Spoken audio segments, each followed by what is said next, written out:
Hi, I'm Cosmos Darwin. I'm a program manager on the High Availability and Storage team at Microsoft. Let's take a look at Storage Spaces Direct, one of the exciting new features coming in Windows Server 2016. Spaces Direct is software-defined, shared nothing storage. That's a mouthful. So let's look at a demo to see what this means. We're going to start with just 3 industry-standard servers with internal drives. I want to emphasize that there is no shared storage here, there are no fancy cables, it's just Ethernet connecting 3 servers. And if I remote desktop into one of those machines, I can actually enumerate the physical disks in that machine and see that there are 6 of them, the 4 hard drives and 2 flash devices. That's it, just local drives. First, let's make a cluster out of these 3 servers. This will allow them to work together to provide things like high availability.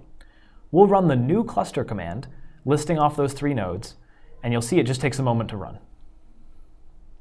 We'll form the cluster, and there we have our cluster called demo. And if we enumerate the nodes in this cluster, you'll see that there are 3 of them. There they are, 1, 2, 3.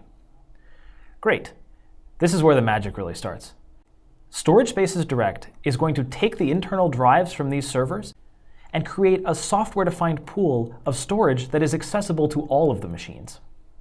This pool will have cache, tiers, resiliency, erasure coding across columns, all the things you would expect out of a high-end storage solution configured automatically.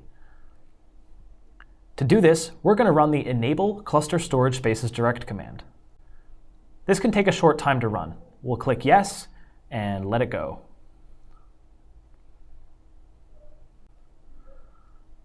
And just like that, we've enabled Storage Spaces Direct. And if we take a look at the storage pool, we now see all of the drives from all 3 nodes. And now we're ready to create volumes into which we can put whatever data we want. To do that, we'll run the new volume command. Here I'll run it in a loop just to create a bunch of them. You'll see how quickly this goes. So there I've created 1, 2 volumes. There's a 3rd one. Now something to note here is that these volumes are running the cluster shared volume file system. This means that the volumes will look to each node like they're mounted locally. More than that, these volumes have another interesting property. They have built-in fault tolerance, so that if drives fail, or even if an entire node goes offline, all data stays online and accessible.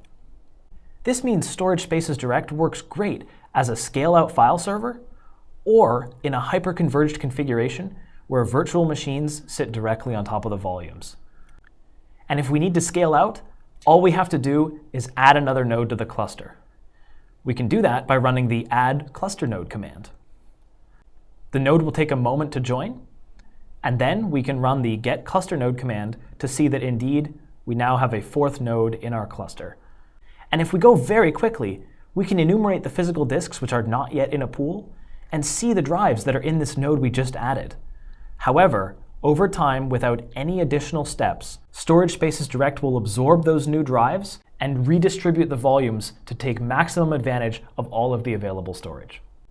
And this entire process of starting with just regular servers, creating a cluster, forming a pool of software-defined shared storage, creating volumes, and then scaling out took less than 15 minutes of real-world time. But Spaces Direct isn't just easy to deploy. It's also fantastically performant. The storage pool will automatically use the fastest media present to provide a built-in and always-on cache. For example, here I am on a different 4-node cluster. It's still just 4 nodes, but it's a little larger. It's got a few more devices. We can see here, there are the 4 nodes, and in each node, I have 4 NVMe SSDs and then a bunch of rotational spinning hard drive disks. This is not an all-flash cluster. I'm using an open source tool called VM Fleet to deploy no fewer than 80 virtual machines onto these 4 nodes. And those VMs running full tilt are getting over 1 million IOPS from these 4 nodes that are not even all flash.